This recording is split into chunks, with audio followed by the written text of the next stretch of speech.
This is to inform you that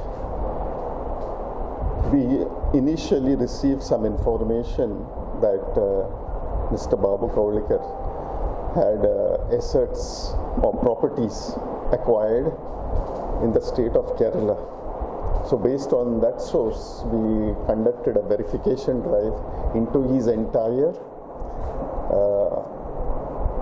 tenure from the time he was elected as an MLA until 2013. And so we have found that he had been the chairman of Goa Industrial Development Corporation, Panji, for the period from 2/3/2005 to 7/4/2005, first term. Then after 19/7/2005 to 13/5/2007. And then from 28/6/2007 to 10/2/2012. These are 3 terms he has held as the chairman of GIDC, which is around 6.5 years. And we have taken a check period, because the check period is a period when a dishonest person acquires maximum assets, maximum properties.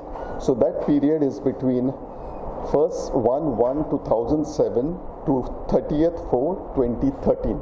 We have come to a certain timetable, a certain conclusion, and we have during this process he has been called, he has been questioned, and we are not satisfied with his explanation.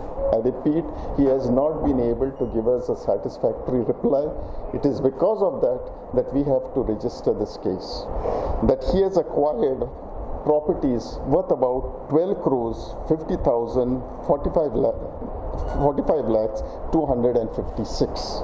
So his total disproportionate assets during the period is 59.21%, which is about 4 crores 78 lakhs 58,471 is the disproportionate.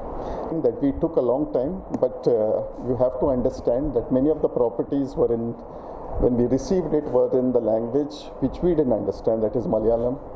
We had to engage a translator from the state of Kerala, that to an approved translator.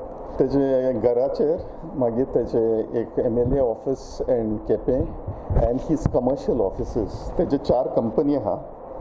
Savitri Packaging Products, then after Rushal Estates, Rushal Hotels, Rushal Enterprise, they are all having their Ekuts office hai, I think in Madgaon, so the raid is going on, officers are there.